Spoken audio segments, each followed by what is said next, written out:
Hello, and thank you all for joining us for today's TPM Talk with Noël Harris, where we'll be learning about social stationery. The Printing Museum is a 40-year-old institution located in Houston, Texas. We are celebrating our 40th anniversary this year, which is very exciting for us. We are also in the middle of a major move. So the virtual background you see behind me is not our current location. We are working remotely at the moment while we have moved out of this building. So our next TPM talk will be more about that. It'll be on September 14th, 2022, and I'll put a link in the chat so you can learn more about how moving the museum is going. We will still be in Houston. We are still excited to be local to the area. We're going to be moving to Museum District, so we will be closer to those cultural centers and have a really great location that we're excited to be building out that'll suit our needs. So stay tuned for that. With that, I'm going to hand it over to Noël to kick off today's program. Thank you. Thank you, Adrienne. I'm so grateful to Adrienne and Brian at the Printing Museum for inviting me to talk to you today. And I'm really grateful that you have all shown up not only to hear me speak, but also to support the museum. The museum is really important to me because printing is at the center of everything that's ever happened in human history, whether it's music or political activity, poems, it all has to be written down and communicated. So this museum has a really unique opportunity to really expand its reach and the stories it tells. And I'm really excited about the future at the new building. I'm Dr. Noël Harris. I'm a museum consultant in Richmond, Virginia, and my training is in history, but specifically material culture, which is the study of how things are made, used, and traded by human beings. And I'm really interested in what these objects mean and what they represent and how the meanings change over time. Objects are imbued with histories, memories, and experiences, and by studying them in tandem with historical records, we pick up lots of information that's different and sometimes more personal than text might convey by themselves. So I'm going to start my screen here to share my presentation. All right. So today we're going to look at a wedding scrapbook that my grandmother put together in 1931. And when we when I suggested the program, I just said social stationery broadly, but we're really going to be mostly looking at social cards and how they were used and how they were gathered in this collection, because I have this just giant whopping collection of them in this scrapbook. So my grandmother, Mary Dollins, lived her whole life in LaGrange, Georgia. And this book with news clippings, telegrams, and cards hemorrhaging from its overloaded leaves represents the anticipation of a bride-to-be. It also demonstrates the interconnected community with its endless stories to consider, their preferences and uses of social stationery and what it says about them. Lastly, it highlights the care and planning the community invested in preparing Mary for her new life as a wife, mother, and homemaker. Mary died in 1999 at the age of 92. Our family was gathered at the house for the funeral. The house was packed with mysterious objects and ephemera that I'd always been dying to dig into. I excavated drawers and cabinets in her house where I was previously forbidden to go. And in the closet of the bedroom where I'd stayed during childhood visits, I found several photo albums and other memory books I'd never seen before. One was this big, odd binder that contained photos of young people who resembled my ancient grandparents. And my aunt and uncle confirmed that these were my grandparents, in fact, and this was their wedding album. The book contained a few photographs inside, but mostly letters, telegrams, bridge score pads, random lists, mementos, newspaper clippings, and many, many social cards. Some listed surnames that were familiar, but most were strange. On each card, Mary described a gift given to her and my grandfather, William Jesse Green, creating an extensive record of her wedding boon. The gifts were given by Mary's family, her newly widowed mother, and 3 older already married sisters that are pictured here.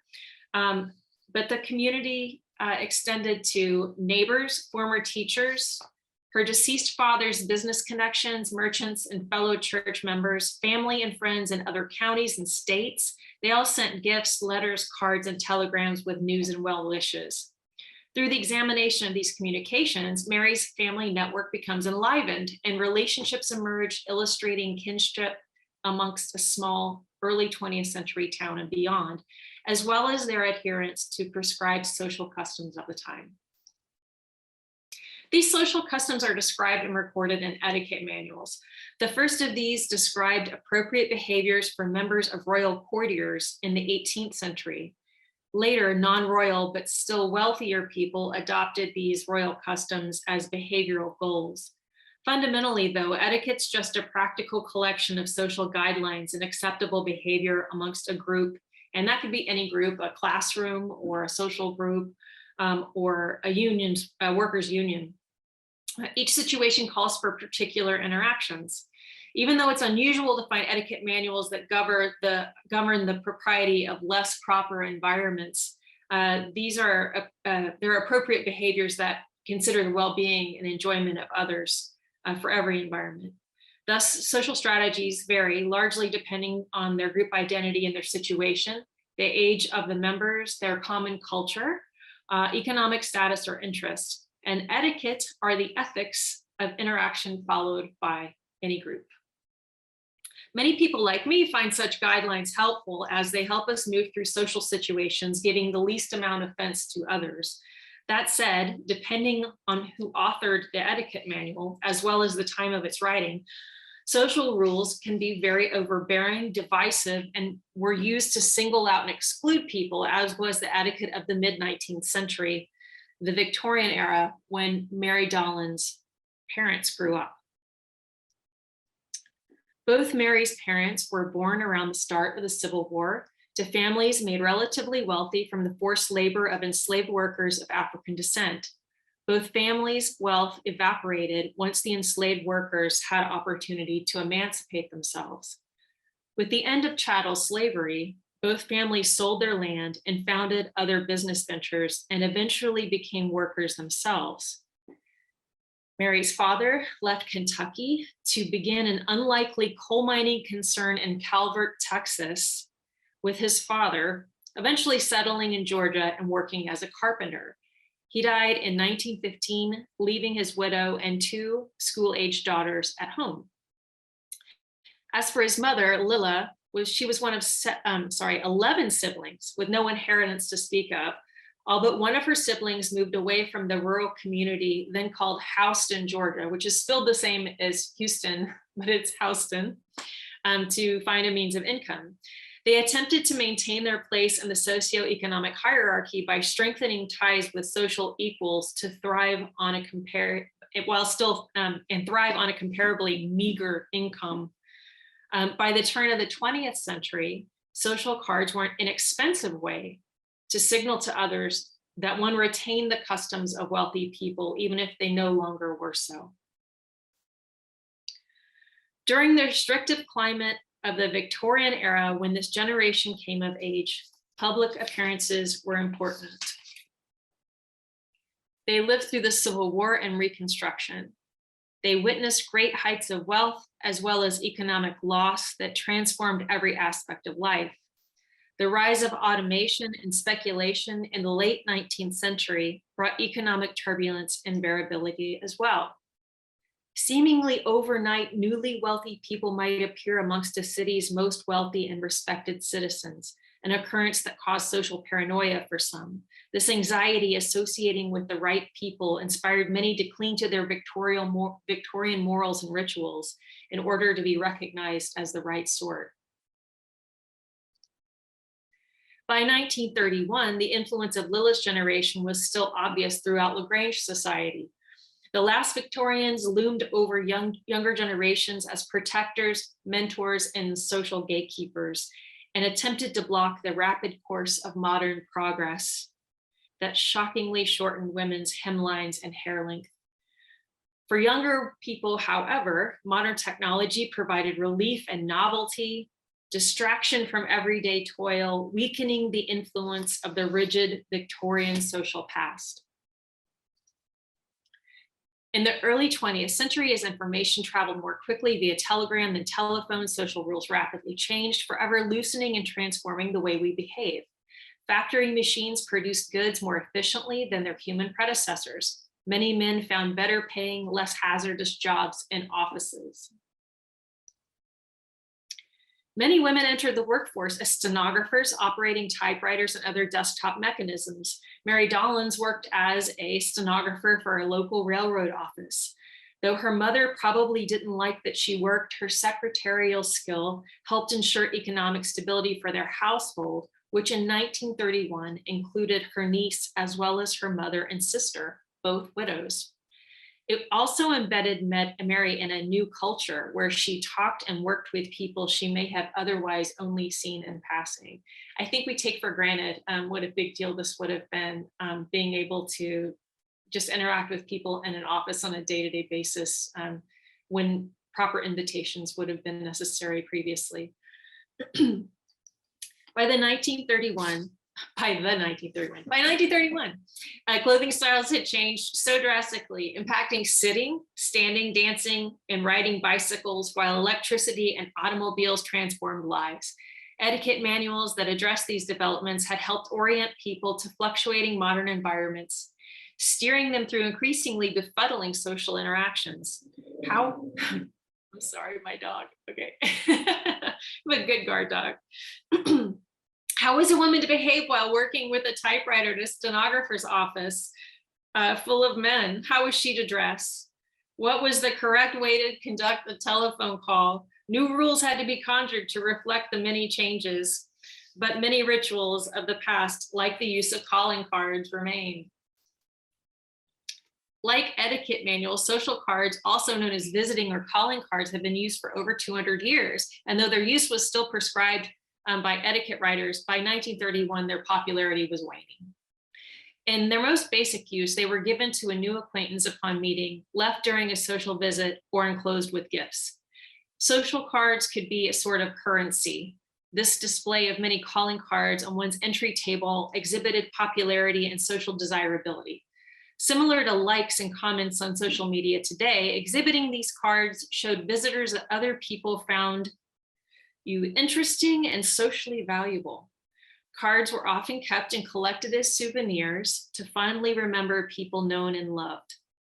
As in this collection, they are gathered as souvenirs of a particular season in my grandmother's life, recording all the people involved in building her collection of household goods, sending their love and fond thoughts. Cards could also be used as vouchers, showing one's social worthiness. One might send a card and a letter of introduction on behalf of a young friend who had no social or business connections in a new place. The letter would explain how the sender knows the card carrier, the purpose or hope of the introduction, vouching for their character. We still do this today with email introductions, CCing the third party, in hopes to make an advantageous business connection or to encourage the advancement of a protege. The styles of social cards evolved over time, transforming in size, material, and appearance. Cards used in the 18th century were handwritten, but by the mid-19th century, many cards were engraved or printed. This not only ensured their neat appearance, but encouraged uniformity, standardizing the styles offered by stationers. By 1921, an etiquette manual of the time advises that one's card should be distinctive. And by distinctive, we do not mean the fancy or embellished card, but the one that is strictly in accord with the rules of good usage. These rules included the size, the method of production, the material, and the typeface. Variances were used to illustrate one's place in your family and society. The printed cards in this collection mostly follow prescribed conventions of appearance with some variability in size, probably a reflection of the local stationer's recommendations, stock, or abilities. 1920s books advise that the ink should only be black. Gold ink and colored ink should be avoided as an indication of ignorance. The card stock should be white or ivory Bristol board only. They warn that thick cards make men's pockets bulky and ruin the hang of waistcoats. Some women advertised a day visitors could stop by without prearrangement and might list the at-home day on their social card in the lower left corner. Handwritten, typed, engraved, and thermographed were all acceptable printing methods for cards in the early 20th century. If the cards are professionally printed, typefaces were advised to be plain and legible rather than frilly and loopy for fear of illegibility. Gothic lettering or Old English type fonts, highly fashionable at the end of the 19th century, were still considered highly desirable even by 1921. Mary's wedding cards include engraving, offset, and a few rare cards that are thermographed. Many appear older fashioned and using this Old English typeface as advised by Mrs. Astor herself. The point size is readable, but smaller than the more modern styles. It's 12 to 16 points typically, and they're almost always printed on ivory Bristol board or ivory cardstock. In this collection, gift givers over the age of 40 most often had cards with this traditional style. Old English was a favored typeface with Gilded Age etiquette writers.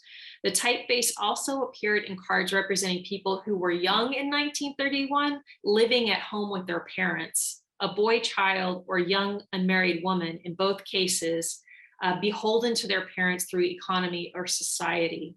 More plainly, their parents ordered and paid for their stationery, dictating what it was going to look like. The one card in the collection that appears to be from a male child, Wallace Henderson Clark Jr., may have been sent to introduce him and signal his readiness to participate in social activities of the season. Gift givers who favored Old English font tended to be older, seemingly more financially stable, thus giving gifts of higher value like sterling, silver plate, and even gold pieces.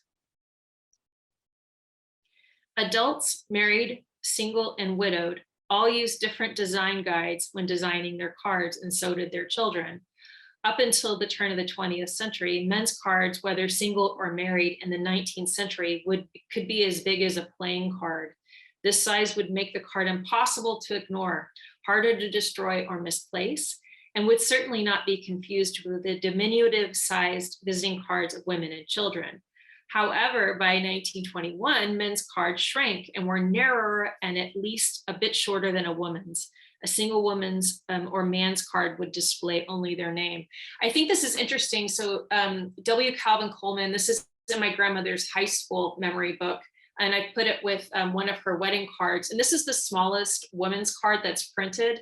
There's very few that are this small, but I think this is showing the traditional difference between the sizes of the cards here. Widows like Mrs. A.J. Langley and Mrs. James Lucius Williams kept their husbands' names for their calling cards or used their own married names, continuing to use the prefix Mrs. More humiliating was the advice that a divorced woman would continue to use her former husband's name, continuing to be called Mrs., conferring that the information of the nuptial experience until she married again. Unlike divorced women, widows could apply the prefix Miss before their name several years after their loss.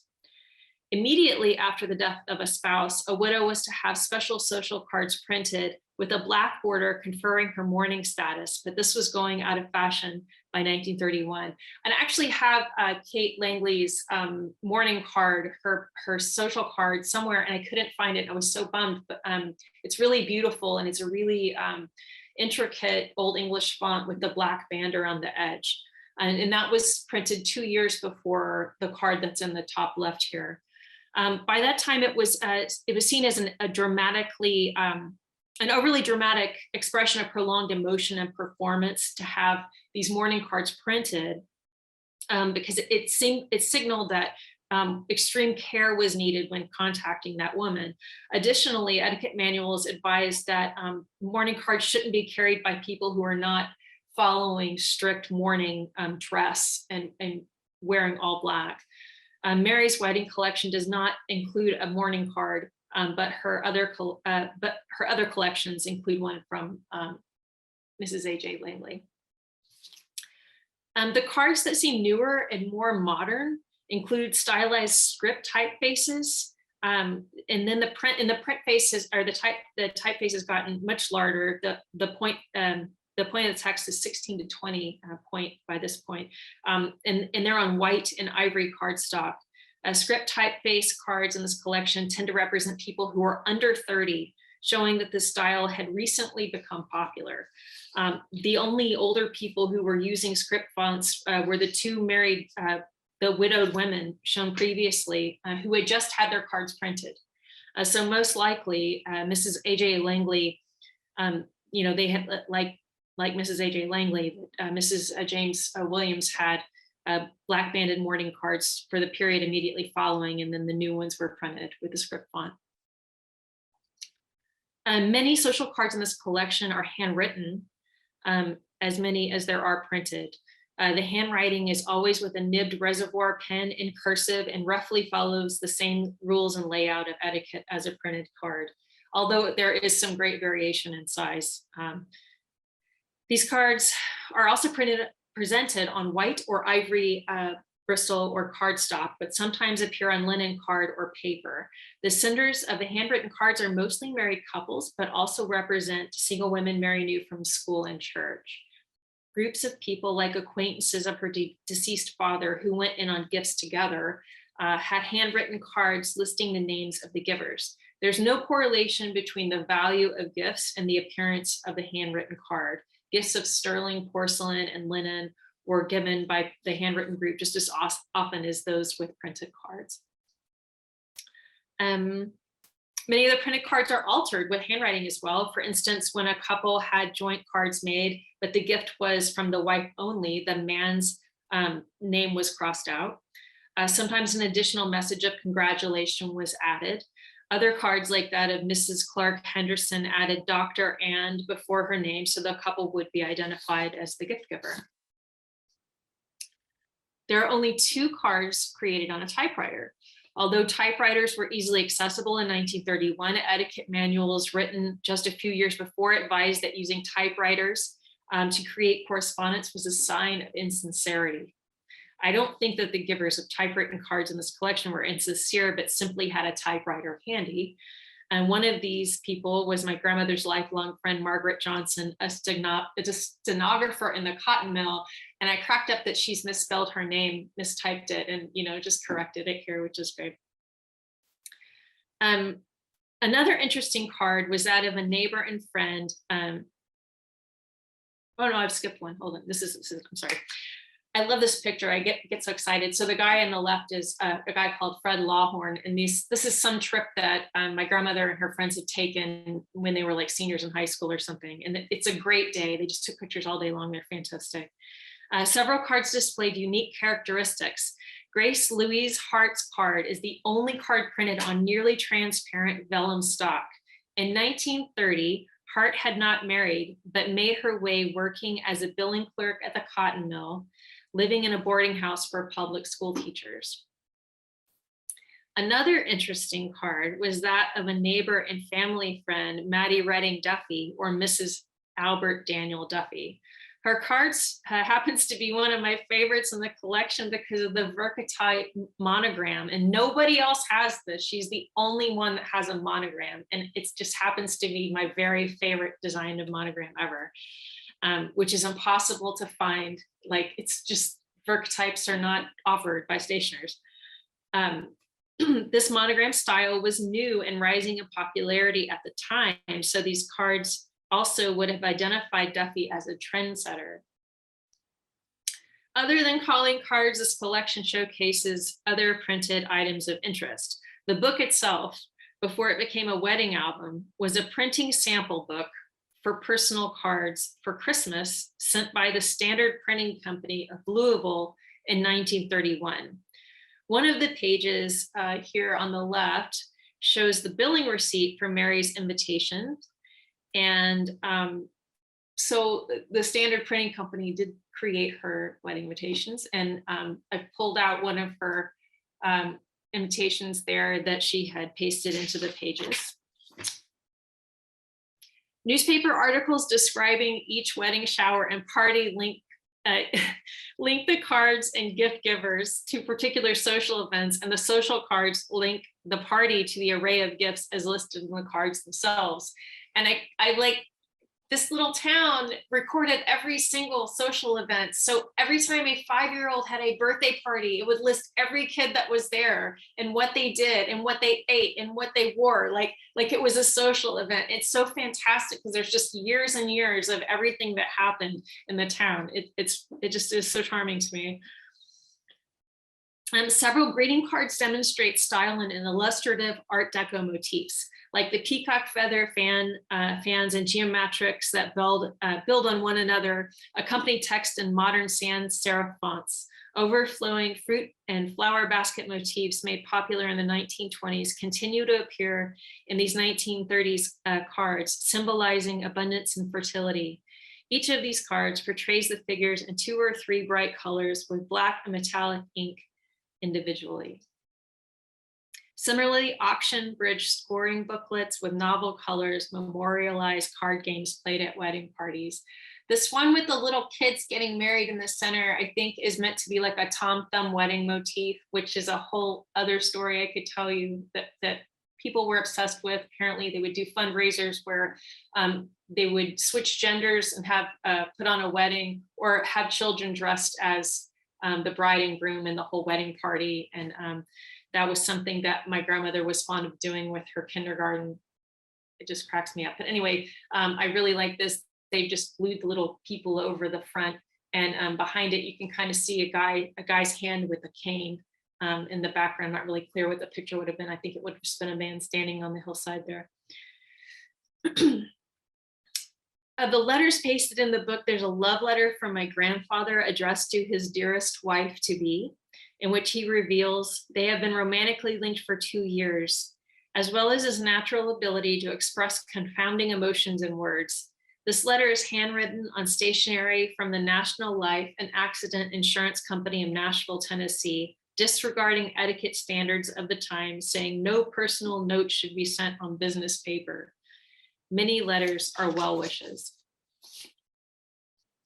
Other communications were sent via telegram and pasted into the pages. The telegram shells are outstanding, printed with romantic images of a couple sitting on a beachside hill looking at a full moon. I just think these are so beautiful. I love that they had these, and I would really be interested. I don't know if you all have a collection of telegram shells, but I'd be really interested in seeing other blanks that weren't printed on.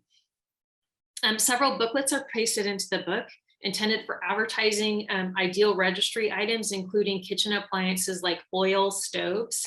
We know from Mary's cards and lists that she received several electric appliances, an incredible novelty at the time.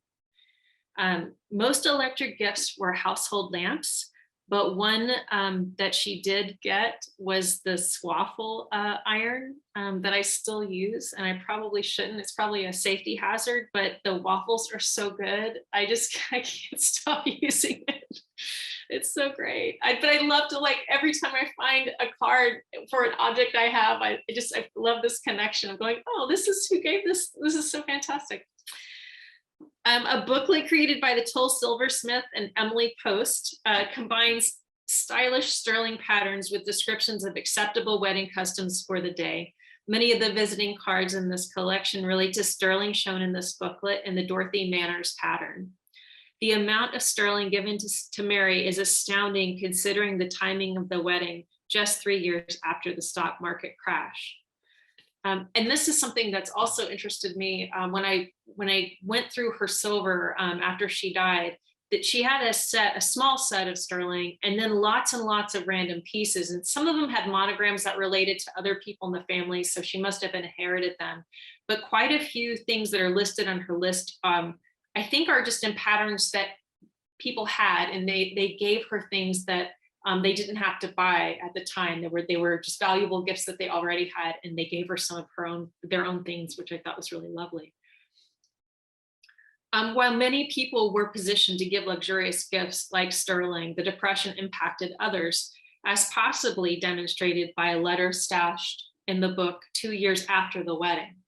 A letter from Mary's friend Cleo Pilkington on May the 4th, 1932, expresses her dismay that Otis Ashmore man was missing. His wife, Georgia, gave Mary a set of embroidered linen hand towels for a wedding gift. Cleo wrote, "It's tragic about Mr. Mann. I don't suppose they found any trace of his body, have they? His death certificate shows he was found dead 3 days later, having committed suicide by drowning near the present-day campus of LaGrange College."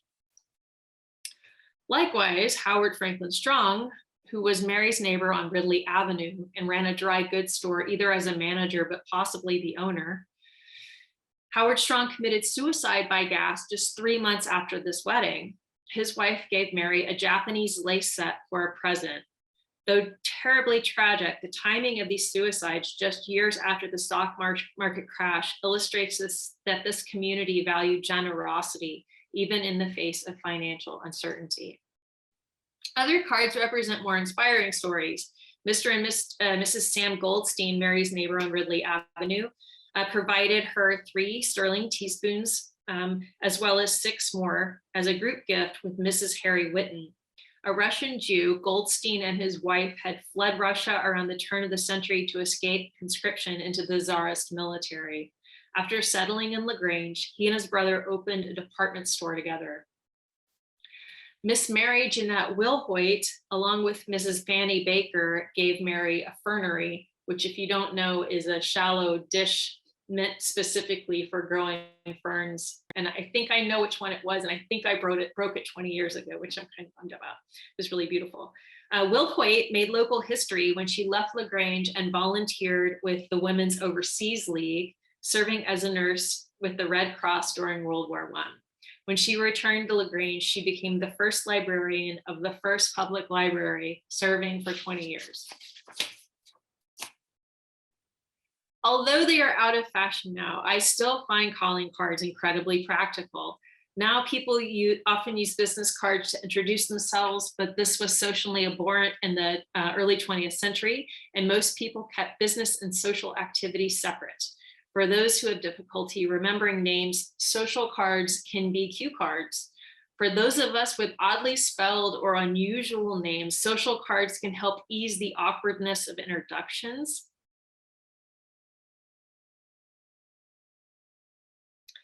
Allowing a new acquaintance to see the name printed as it's spoken. I have a non-gendered name and that people find difficult to spell. By giving a new acquaintance my card, which does include my address, phone number, and email on the back, they're allowed to better remember, they're able to better remember and spell my name. I have a hard time remembering names, and I wish I received a card for each one I give. My social cards have been incredibly helpful, especially when moving to a new city and greeting new neighbors. Stopping in with no intention of staying and bearing a small gift like something you've baked to express goodwill and neighborliness can get relationships off to a good start. The collection represents a variety of aesthetic preferences in stationery, as well as a range of society of people who banded together to support a new couple and their life together. On their own, these items only communicate so much information, but further research using maps, census data, photographs, and genealogical records, of which this presentation is just a start, might further flesh this community into 3 dimensions, giving better understanding of the non-tangible aspects of these past social celebrations. Illuminating ideals of comportment, customs long since abandoned, and other non-tangible aspects of life, otherwise difficult to resuscitate. So that's what I've got. Thank you, Noelle, for that wonderful presentation. Just seeing the snapshot of time and all the histories too that go into all those cards is incredible. And thank you for sharing those with us today. We did have a question in the chat. Is that a calling card or a business card with your name on it? And what size would that be? It looked like Yeah. a big size. Were there Mhm. challenges getting that printed? So I had them printed on one of the, like Zazzle or something online where it was really easy because we were moving to a new state and a new city and a new neighborhood. And I wanted to have a big box of them. We have this cute little dog, and when we take her for walks, everybody talks to us, and it's a great way to meet people. But I just started handing them out in the neighborhood. But I think they're like 2 by 3 inches. So they're a little bit bigger. My partner complains that he can't fit them in his pockets, like he can't fit them in a business card holder, which you can't. And that was the other thing I was really curious about. I have a book about visiting card holders.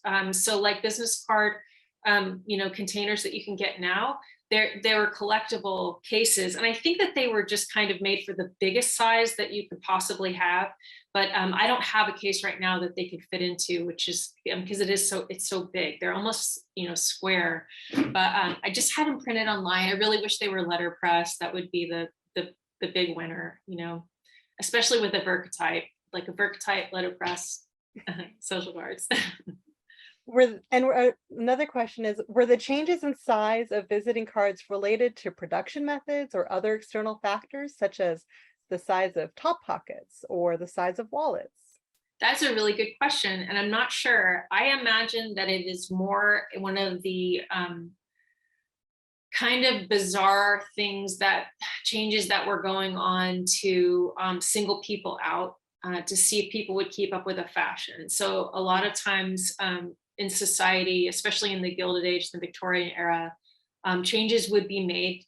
Imagine, I think about like birds, like that know like a particular dance that they do, to attract one another. And suddenly, if one of them was like, no, we're doing this dance this other way now, our tail feathers are going this way, and they, start changing. And then whoever doesn't know the new dance gets singled out. And I really think that that's what it was. It was like, just change it right now. We're going to change the fashion, and all the wealthy people can get onto the new fashion, and we'll know that they are able to do it and be a part, and that they're on board because they have the new size. I mean, that's my personal opinion, but that is a good question about, it could be pockets. It could be, yeah. And it's also an interesting note too about current day having a different size, like you were saying, not fitting into the wallet and not being a standard business card Yeah. size. On one hand, that makes it stand out more, and people. Yeah. And the cards I printed are extra thick too. They're really, really heavy cardstock. Is there 110 pound? I mean, it's a really, really heavy, but and I think that I just think of them as they're harder to destroy. Somehow, like you pick it up. My idea was that my neighbors would get it and keep it so that if they needed something, they could call or email. And when you get a business card, sometimes if it's just flimsy and it just seems like the rest of the junk that comes in your house with with your junk mail, and gets kind of thrown away. So my hope was to make it more permanent. Have you found any visiting cards that are portrait dimensions, or are they all landscape? I have never seen a portrait dimension visiting card. If you go online and do searches, you'll find lots and lots of Victorian frilly things with flowers and birds and all kinds of stuff. And then you have to look to see if they're actually modern, that somebody has tried to make something look old, because that's also very common. And I have never found in use cards like that. So I'm really curious about who they belong to, if it was a matter of people who were embracing new consumer culture and seeing them as novel, and if people who were more traditional and more reluctant to be a part of the throng of democratized shoppers in the world, that they would not have done that. I'm really curious. I've not seen a portrait, but I am curious to see who these cards relate to. I've seen, like you said, more modern interpretations on business cards when they're vertical. Yeah, that seems to be a newer thing. Yeah. But that is a great question, because you never know. Perhaps somebody, broke for the mold. Right. And another question about the mourning borders. Did they follow the color conventions or phases seen in mourning fashions? So for example, black, gray, lavender. And do you think they were reprinted to follow such, or did they stay perhaps just black bordered? I haven't seen the color change, but what I did see recommended was for the border to get smaller over time. So to have like cards printed that it would be lessening and lessening to where it eventually disappeared. And it just seems like an incredible expense, and I mean, I wonder, he's going to go around with the ruler checking to see, okay, what phase are they in? It seems pretty extreme. But no, I haven't seen the colors, the difference in colors. That would be interesting to keep an eye out for. Yeah. I didn't realize I had heard about the dimensions of the borders as well as you had, but I Yeah. didn't know about colors. So that is a really interesting question about the printed matter perhaps following the fashion wear.